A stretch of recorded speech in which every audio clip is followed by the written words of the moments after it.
Hello guys, welcome to my YouTube channel PCS hub. तो कैसे हैं आप लोग? जैसा कि आप लोगों को पता है कि हम लोग डेली 20 एमसीक्यूज़ की प्रैक्टिस कर रहे हैं और ये वो एमसीक्यूज़ हैं जो आपके बीपीएससी ने पिछले वर्षों में पूछा हुआ है। तो इन एमसीक्यूज़ को बहुत ही ध्यान में देकर और बहुत ही प्रीवियस ईयर पेपर को एनालाइज करके बनाया गया है या वहाँ से लिया गया है और इनकी पूरी चांसेस हैं कि आपके आने वाले बीपीएससी शिक्षक भर्ती और जो बीपीएससी प्री का एग्ज़ाम हो उसमें डायरेक्ट क्वेश्चन आपके पेपर में छपे मिलें। यहाँ से पूरी चांसेस हैं, जितने मैं क्वेश्चन 700-800 कराऊंगा उससे कम 30-40 क्वेश्चन आपको डायरेक्टली रिपीटेड वहाँ पे मिलेंगे और इनडायरेक्टली आपको 50 क्वेश्चन तक मिल सकता है। तो प्लीज़ ध्यान देकर पढ़िएगा। मैं कोई कोचिंग संस्थान नहीं चला रहा हूँ, इसलिए मेरा उद्देश्य यहाँ पैसा कमाना नहीं है। मेरा उद्देश्य है आप तक सही इन्फॉर्मेशन, सही चीज़ें पहुँच सके। तो मैंने जो क्वेश्चंस आपके लिए इम्पॉर्टेंट हैं, जो बहुत ही ज़रूरी है, उन्हीं को यहाँ छांट कर लाया है आपके लिए, ताकि चीज़ें आपको पढ़ने में आसान हो जाए और आप लोग इन क्वेश्चंस को ज़रूर तैयार करके जाइए ताकि आपका जो नंबर है वो स्कोर बूस्ट हो सके। तो चलिए शुरू करते हैं और देखते हैं आज के 20 एमसीक्यूज़। तो सबसे पहले देखते हैं, निम्नलिखित में से कौन 1857 के विद्रोह में अंग्रेजों का सबसे कट्टर दुश्मन था? सबसे चीफ जो दुश्मन था, मेजर जो राइवलरी थी वो किससे थी? तो मेजर राइवलरी जो थी, मेजर विद्रोही जो था वो था मौलवी अहमदुल्ला शाह। कौन था? मौलवी अहमदुल्ला शाह, जो कहाँ से नेतृत्व कर रहे थे 1857 का रिवोल्ट? तो ये रिवोल्ट का नेतृत्व कर रहे थे फैजाबाद से। कहाँ से? फैजाबाद से। और ये कहाँ के रहने वाले थे? तो ये तमिलनाडु के अरकाट एरिया के रहने वाले थे। कहाँ के? Arcot area of Tamil Nadu. ठीक, कौन थे? मौलवी अहमदुल्ला शाह। नेतृत्व कहाँ से कर रहे थे? तो ये फैजाबाद से कर रहे थे। ये आपके काम की इन्फॉर्मेशन है। ठीक, आइए नेक्स्ट देखते हैं। 1857 के रिवोल्ट में 1857 के विद्रोह में किस उर्दू कवि ने देखा था? तो एक क्वेश्चन ऐसे ही पूछ सकता है या पूछ सकता है कि कौन प्रत्यक्षदर्शी था? 1857 के जो विद्रोह हुआ था उसका प्रत्यक्षदर्शी कौन सा कवि था? तो प्रत्यक्षदर्शी जो थे वो थे मिर्जा गालिब। कौन थे? मिर्जा गालिब साहब। मिर्जा गालिब जी क्या थे? प्रत्यक्षदर्शी से 1857 रिवोल्ट के। ठीक, आइए देखते हैं नेक्स्ट क्वेश्चन। निम्न में से कौन सा ईस्ट इंडिया कंपनी के सिपाहियों को विद्रोही बनाने का कारण नहीं था? देखिए, आप लोग जब भी क्वेश्चन करिएगा तो ध्यान से एग्जाम हॉल में पढ़िएगा, क्योंकि वहाँ पे जल्दबाजी में नहीं था यानी नॉट और डायरेक्ट स्टेटमेंट में हम लोग गलती कर देते हैं। तो देखिए यहाँ पे पूछा नहीं है, तो ईसाई धर्म फैलाने के लिए कंपनी के अधिकारियों के प्रयास, तो हाँ ये था। नेक्स्ट इज जहाज पर यात्रा करने के लिए सिपाहियों का आदेश, तो ये भी था। भत्ते का रोकथाम, तो हाँ भत्ते का रोकथाम लगा दिया गया, तो ये भी था। अधिकारियों की अक्षमता, ये कारण नहीं था, क्योंकि अधिकारी अक्षम थे इसलिए विद्रोह नहीं हुआ था। विद्रोह ये हुआ था क्योंकि जो ब्रिटिशर्स थे वो सोशियो इकोनॉमिक रिलीजियस प्रैक्टिस में जो यहाँ के लोग रहते थे उनमें इंटरफियर करना चाहते थे। जैसे जो भत्ता मिलता था उस पर रोक लगा दिया गया। पहले आप जैसे आपकी नई ज्वाइनिंग होती थी तो आप अगर बाहर कार्य करने जा रहे हैं तो वहाँ आपका पैसा मिलता था, साथ ही साथ आपके धर्म का जो रहता था उसका पालन होता था। लेकिन अब क्या करने लगे कि उनके सोशियो रिलीजियस प्रैक्टिस में इन्वॉल्वमेंट करने लगे, इंटरफेरेंस करने लगे। तो इसका आंसर आपका हो जाएगा अधिकारियों की अक्षमता। ठीक, आइए नेक्स्ट देखते हैं। 1857 रिवोल्ट में बिहार का कौन सा भाग अप्रभावित रहा? पूछ रहा है, देखिए इसमें कि कौन सा भाग जो है अप्रभावित रहा जहां पर ये रिवोल्ट नहीं हुआ था। तो आप लोग ऑप्शन देखिए, आपका ऑप्शन है दानापुर, पटना, आरा, मुजफ्फरपुर, मुंगेर। तो देखिए दानापुर तो था ही क्योंकि पटना में ही स्थित है। पटना था, यहाँ से कौन किया था? पटना से कौन विद्रोही थे? पटना से आपके विद्रोही थे पीर अली, जो कि एक क्या थे? पुस्तक विक्रेता। तो पीर अली थे। आरा से आपको पता ही होगा, आरा भोजपुर से ही किसने विद्रोह किया था? जो फेमस थे 80 साल की उम्र में कुंवर सिंह जी ने विद्रोह किया था। और मुजफ्फरपुर भी था। तो बचा कौन सा ऑप्शन आपका? मुंगेर। तो केवल मुंगेर जो था, केवल मुंगेर जो था वो आपका इन्वॉल्व नहीं था 1857 के रिवोल्ट में।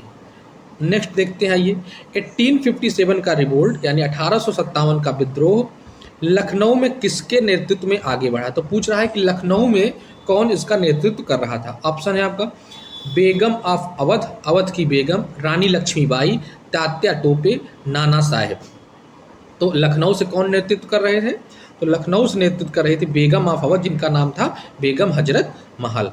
तात्या टोपे कहाँ से नेतृत्व कर रहे थे। तो तात्या टोपे ने शुरुआत में नेतृत्व किया था कानपुर से, यानी नाना साहब के सहायक थे, और बाद में उन्होंने रानी लक्ष्मीबाई की भी मदद की थी। तो तात्या टोपे वहाँ से हो गए। नाना साहब जैसा कि मैंने आपको बताया ये दोनों लोग कहाँ से हो गए, कानपुर से। रानी लक्ष्मीबाई आपको तो पता ही होगा कि झांसी से नेतृत्व कर रही थी। और बेगम ऑफ अवध का नाम है बेगम हजरत महल। देखिए लखनऊ अवध में विद्रोह 30 मई 1857 को शुरुआत हुई थी। पुत्र बिरजिस कादिर को नवाब घोषित किया। जो बेगम हजरत महल थी उन्होंने अपने पुत्र को बिरजिस कादिर को नवाब घोषित किया था। एक प्रश्न ये पूछ लेता है कभी कभी कि बिरजिस कादिर कौन था। तो बिरजिस कादिर जो थी वो जो लखनऊ की बेगम थी बेगम हजरत महल, उनके पुत्र थे जिनको क्या घोषित किया गया था, नवाब ऑफ लखनऊ, बिरजिस कादिर। मैं इंग्लिश में भी लिख दे रहा हूँ बिरजिस कादिर, इसको याद रखिएगा। ठीक, क्या नाम था, बिरजिस कादिर। आइए नेक्स्ट देखते हैं 1857 का मुख्य विद्रोह मुख्यतः किस कारण से असफल रहा। ये पूछ रहा है कि क्या कारण था, क्या रीज़न था जिसके कारण से 1857 का रिवोल्ट जो हो गया वो फेल हो गया। तो देखिए इसमें हिंदू मुस्लिम की एकता की कमी, किसी समान योजना और केंद्रीय संगठन की कमी, इसके प्रभाव की सीमित क्षेत्र। तो इसमें देखिए आगे के ऑप्शन नहीं दिए हैं, लेकिन इसके जो आंसर होंगे वो सारे सही हैं। देखिए हिंदू मुस्लिम यूनिटी की भी कमी थोड़ा थी, साथ ही साथ कोई भी सेंट्रलाइज्ड जो फोर्स नहीं थी, साथ ही साथ इसका एरिया जो था वो लिमिटेड था, ये पैन इंडिया नहीं था, मतलब पूरे भारतवर्ष में नहीं फैला था। मुख्यतः ये विद्रोह जो है ये यूपी, बिहार और बंगाल वाले एरिया तक ही सीमित था। जैसे आपका साउथ इंडिया हो गया, दक्षिणी भारत, या जो नॉर्थ वेस्टर्न साइड था जैसे पंजाब, हरियाणा, यहाँ के लोगों ने इसमें कम हिस्सा लिया था। तो ये जो रिवोल्ट था ये कैसा था, लोकलाइज्ड रिवोल्ट था, ना कि एक पैन इंडिया रिवोल्ट था। तो इसलिए इसका आंसर हो जाएगा सारे। नेक्स्ट आइए देखते हैं 1857 के विद्रोह के बाद ब्रिटिश सरकार ने सिपाहियों के इन प्रांतों से चयन किया। देखिए मैंने आपको बताया कि जो 1857 का विद्रोह हुआ था वो कहाँ से सीमित था, कहाँ के लोग ज़्यादा उसमें ज्वाइन किए थे, तो यूपी के, बिहार के और बंगाल एरिया के मान लीजिए। ठीक, अब देखिए यहाँ से आप लोग दिमाग लगाएंगे तो इसका आंसर आपको मिल जाएगा कि 1857 में विद्रोह हुआ, उसके बाद ब्रिटिश सरकार ने सिपाहियों का चयन कहाँ से किया। ऑप्शन है उत्तर प्रदेश एवं बिहार के ब्राह्मण, पूर्व में बंगाली एवं उड़िया, गोरखा, सिख एवं पंजाबी उत्तर प्रांत से, मद्रास प्रेसिडेंसी एवं मराठा से। तो देखिए आपको मैंने बताया कि यूपी बिहार के लोग इस रिवोल्ट में पार्टिसिपेट किए थे, तब वहाँ से तो चयन होगा नहीं। बंगाल के लोगों को भी ये विद्रोह मतलब हिस्सा लिया था तो वो लोग भी पार्टिसिपेट नहीं होंगे। मद्रास के लोग भी देखिए अरकट के वो थे, मौलवी जो अहमदुल्ला थे जो फैजाबाद से लेड कर रहे थे रिवोल्ट, तो इन लोगों को तो फिर से दोबारा ब्रिटिश ने अब चयन नहीं किया होगा। तो बचा कौन सा ऑप्शन, तो गोरखा, सिख और पंजाब। मैंने अभी आपको बताया ना कि पंजाब हरियाणा के लोगों ने पार्टिसिपेट बहुत ही कम स्तर पर किया था या ना के बराबर किया था। तो कौन लोग इसमें चुने गए, गोरखा, सिख एवं पंजाबी प्रांत के लोग। ठीक, नेक्स्ट आइए देखते हैं निम्नलिखित में से किसने 1857 के विद्रोह को एक षड्यंत्र की संज्ञा दी है। 1857 के रिवोल्ट को एक षड्यंत्र यानी कॉन्स्पिरेसी का दर्जा किसने कहा है। 1857 के रिवोल्ट को कॉन्स्पिरेसी किसने कहा था। आपका ऑप्शन है James Outram and W Taylor. James Outram हो गए और डब्ल्यू टेलर हो गए। सेकेंड ऑप्शन है सर जॉन के, थर्ड है sir John Lawrence and the fourth is TR. Holmes. 4 option है, तो इसका जो सही जवाब है वो है James Outram and William Taylor. क्या होगा option, James Outram and William Taylor ने 1857 को रिवोल्ट को एक कॉन्स्पिरेसी कही थी, एक षड्यंत्र की संज्ञा दी थी। और किस तरीके की कॉन्स्पिरेसी दिया था इसका नाम, तो उन्होंने कहा था कि ये कैसी कॉन्स्पिरेसी है, मुस्लिम हिंदू कॉन्स्पिरेसी, यानी मुसलमान जो हैं और हिंदू ये कॉन्स्पिरेसी कर रहे हैं किसके अगेंस्ट, क्रिश्चियन के अगेंस्ट। ठीक, देखिए, जेम्स आउट्राम और डब्ल्यू टेलर ने 1857 के विद्रोह को हिंदू मुस्लिम षड्यंत्र का परिणाम बताया था। ठीक, यह हिंदू मुस्लिम षड्यंत्र था जिसने हिंदू शिकायतों का लाभ उठाया जाए। ठीक, आइए नेक्स्ट देखते हैं। देखिए, ओवरऑल आप लोग क्वेश्चन करके एक चीज़ एनालाइज कर पा रहे होंगे कि 1857 का जो रिवोल्ट है, 1857 की क्रांति जो है, यहाँ से बहुत ज़्यादा क्वेश्चन पूछता है और पूरी प्रोबेबिलिटी है कि हर एक एग्जाम में यहाँ से 1 से 2 क्वेश्चन बनने की। तो 1857 रिवोल्ट को बहुत ध्यान से पढ़ लीजिएगा, बहुत ही इंपॉर्टेंट चैप्टर है। यहाँ से क्वेश्चन बीपीएससी देखिए बहुत ज़्यादा पूछा हुआ है। नेक्स्ट देखते हैं, 1857 के रिवोल्ट में 1857 के विद्रोह को किसके द्वारा प्रथम भारतीय स्वतंत्रता संग्राम की दर्जा या रूप में वर्णित किया गया था। ठीक, फर्स्ट इंडियन फ्रीडम स्ट्रगल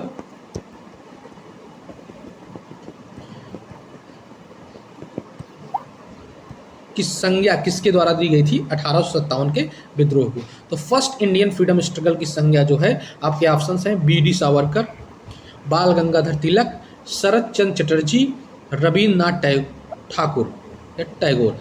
तो इसका आंसर हो जाएगा बी.डी. सावरकर। बी.डी. सावरकर ने जो है 1857 के रिवोल्ट को कहा था कि प्रथम भारतीय स्वतंत्रता संग्राम है।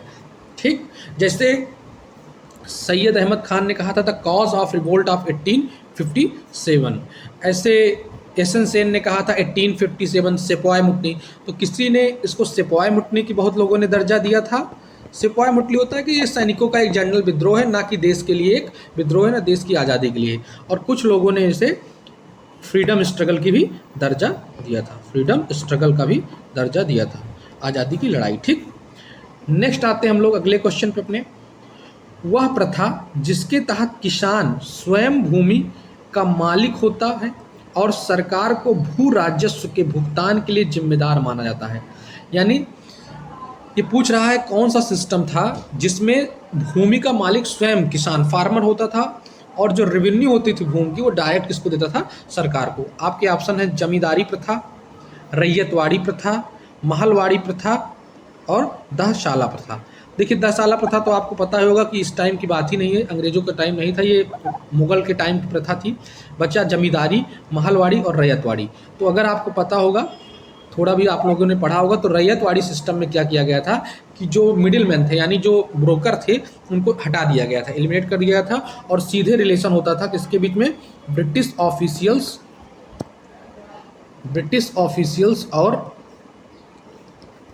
ऑफिशियल्स और फार्मर्स के बीच में, यानी किसानों के बीच में डायरेक्ट रिलेशन होता था। ये अन्न उगाते थे और उसके बाद रेवेन्यू डायरेक्टली पे करते थे ब्रिटिश ऑफिशियल्स को। ठीक, तो कौन सी प्रथा थी वो? तो वो आपकी थी रैयतवाड़ी प्रथा। आइए देखते हैं नेक्स्ट क्वेश्चन। पागल पंथ की स्थापना किसने की थी? पागलपंथी के बारे में आप लोगों ने सुना होगा। तो इसकी स्थापना की थी कारम शाह ने। किसने की थी? कारम शाह। तो पागलपंथ के बारे में अगर बात करूँ तो ये भी एक क्या था? एक रिवोल्ट था, लेकिन ये सोशियो रिलीजियस टाइप का, सेमी रिलीजियस टाइप का एक संप्रदाय था। देखिए लिखा हुआ है पागलपंथ एक अर्ध धार्मिक मतलब सेमी रिलीजियस कम्युनिटी टाइप की थी। ठीक, जिसे उत्तरी बंगाल के कारम शाह ने चलाया था। तो कहाँ पे शुरू हुआ था? बंगाल में, उत्तरी बंगाल में। ठीक, नेक्स्ट आइए देखते हैं फराजी मूवमेंट कौन था, किसके द्वारा शुरू किया, या फराजी कौन थे? तो फराजी मूवमेंट अगर पूछता है या पूछता है फराजी कौन थे, तो आपके ऑप्शन देख लीजिए। हाजी शरीयतुल्लाह के अनुयायी, दादू के अनुयायी, आर्य समाज के अनुयायी और मुस्लिम लीग के अनुयायी। तो फराजी जो थे उन्हें कौन थे वो? तो वो हाजी शरीयतुल्लाह के अनुयायी थे। तो जो हाजी शरीयतुल्लाह के फॉलोअर थे, हाजी शरीयतुल्लाह के फॉलोअर, उन्हें क्या कहा जाता था? फराजी कहा जाता है। फराजी मूवमेंट भी हुआ था, आप लोगों ने पढ़ा होगा। यह विद्रोह कब हुआ था? 1838 टू 1860, 1838 से लेकर 1860 के बीच में फराजी विद्रोह हुआ था। और फराजी जो थे वो हाजी शरीयतुल्लाह के जो समर्थक थे, जो उनके फॉलोअर थे, उनको कहा जाता था। और ये विद्रोह कहाँ हुआ था? तो बंगाल में हुआ था। कहाँ पे हुआ था? बंगाल में। ठीक, नेक्स्ट आइए देखते हैं। महाराष्ट्र में रमोसी कृषक जत्था किसने स्थापित किया था? तो फिर एक चीज़ मैं आपको बताऊँ, रमोसी विद्रोह भी हुआ था, रमोसी रिवेलियन। हम लोग अब देखिए सेकंड इंपॉर्टेंट टॉपिक यहाँ से आप लोगों को दिमाग में घुसना चाहिए कि बीपीएससी क्या पूछ रहा है। देखिए बीपीएससी का पहला फेवरेट टॉपिक देखिए आप लोगों ने क्या देखा कि 1857 का रिवोल्ट, उससे बहुत ज़्यादा प्रेरित होता है बीपीएससी और बहुत क्वेश्चन पूछता है। और सेकेंड नंबर पर आप देखिए जो रिवोल्ट्स हुए हैं छोटे छोटे, जैसे ट्राइबल रिवोल्ट हो गया या सोशियो रिलीजियस रिवोल्ट हो गया, मतलब सामाजिक सुधार आंदोलन हो गए, या जो जनजातियों का आंदोलन रहा है, या जमींदारी के विरुद्ध, अंग्रेजों के विरुद्ध, जैसे किसी की ज़मीन हड़प ले गई हो, उनके सोशियो रिलीजियस जो धार्मिक प्रैक्टिसेस हैं उसमें इन्वॉल्वमेंट, इंटरफेरेंस अंग्रेजों द्वारा हुआ, तो उसके कारण जो विद्रोह हुआ, इससे बीपीएससी क्वेश्चन बहुत पूछता रहा है। देखिए तो पहला आपका इंपॉर्टेंट टॉपिक हो गया 1857 रिवोल्ट। यहाँ से आप लोग टॉपिक भी एनालाइज करिए कि कौन सा आपको ज़्यादा पढ़ना है। और दूसरा हो गया revolt due to other causes. ठीक, तो पूछा है कि महाराष्ट्र में रमोसी कृषक जत्था किसने स्थापित किया था। आपके ऑप्शन है न्यायमूर्ति रनाडे, वासुदेव बलवंत फड़के, गोपाल कृष्ण गोखले एंड ज्योतिबा फूले। तो आपका ऑप्शन हो जाएगा वासुदेव बलवंत फड़के। वासुदेव बलवंत फड़के ने रमोसी कृषक जत्था की स्थापना की थी। और कब की थी? 1845 से 1883 के बीच में, जब ये विद्रोह चल रहा था। ठीक, रमोसी सही रूप से किस भौगोलिक इलाके में हुआ था? रमोसी जो विद्रोह हुआ था वो पूछ रहा है कि फिजिकल जियोग्राफिक, अगर हम लोग डिवीज़न करें भारत का, भौगोलिक इलाका देखें तो कौन सा था? तो आप लोगों को पता होना चाहिए कि जो रमोसी विद्रोह हुआ था वो पश्चिमी घाट में हुआ था। ये देखिए, अगर मान लीजिए साउदर्न इंडिया है, मैं एक जनरल मैप बना के आपको दिखा रहा हूँ, ये साउदर्न इंडिया है, तो जो रमोसी विद्रोह हुआ था वो हुआ था वेस्टर्न घाट के पास, पश्चिमी घाट। आपको पता होना चाहिए कि पश्चिमी घाट यहाँ पे है। ठीक, तो यहीं पे हुआ था आपका रमोसी विद्रोह, रमोसी रिवोल्ट। और इसको लेड कौन कर रहा था, इसकी अगुवाई कौन कर रहे थे? तो वासुदेव बलवंत फड़के। ठीक, वासुदेव बलवंत फड़के। और कब हुआ था? तो ये हुआ था 1845 से 1883 के बीच में। ठीक, नेक्स्ट है बघेरा विद्रोह कहाँ हुआ था? बघेरा विद्रोह जो हुआ था वो था बड़ौदा में। कहाँ पे? बड़ौदा में। देखिए बघेरा विद्रोह जो हुआ था 1818 में हुआ था। कब हुआ था? 1880 में आपका बघेरा विद्रोह हुआ था। किसके विरुद्ध हुआ था? तो अंग्रेज सरकार के विरुद्ध हुआ था। बघेरा विद्रोह बड़ौदा में हुआ था। ठीक, ये इन्फॉर्मेशन आपको पता होना चाहिए। तो बघेरा विद्रोह कहाँ हुआ था? बड़ौदा में। और आज का देखते हैं लास्ट क्वेश्चन। मानव बलि प्रथा का निषेध करने के कारण अंग्रेजों के विरुद्ध विद्रोह करने वाली जनजाति का नाम। जैसे मनुष्यों का बलिदान दिया जाता था, उसमें प्रथा थी उस जनजाति में, तो उसका विद्रोह किया गया, उसका निषेध, मतलब उस पर प्रोविशन लगा दिया गया अंग्रेजों द्वारा। शायद ये एक प्रोग्रेसिव स्टेप रहा होगा, लेकिन जनजातियों को, मतलब उनके जो सोशियो रिलीजियस प्रैक्टिस है उसमें इंटरफेरेंस नज़र आया और उसके कारण उन्होंने विद्रोह कर दिया। तो आपके ऑप्शन है कुकी विद्रोह, खोंड विद्रोह, नाइकाता विद्रोह, उरांव विद्रोह। तो आपका सही जवाब है खोंड विद्रोह। तो खोंड विद्रोह में क्या हुआ था कि खोंड लोग क्या करते थे, जो मनुष्य थे उनका बलि चढ़ाते थे। तो ब्रिटिश ने क्या किया, उस पर प्रोविशन लगा दिया, रिस्ट्रिक्शन लगा दिया मानव बलि पर, माने ह्यूमन सेक्रीफाइस पे। तो इसके कारण जो ब्रिटिश लोगों के खिलाफ खोंड विद्रोह हुआ। ठीक, और कब हुआ था? 1837 से लेकर 1856 के बीच में। तो आज के लिए इतना ही रखते हैं, मिलते हैं अगले वीडियो में। बाकी वीडियो पसंद आया हो तो लाइक शेयर सब्सक्राइब कर दीजिएगा, नहीं पसंद आया होगा जैसी आपकी इच्छा। जय हिंद, जय भारत।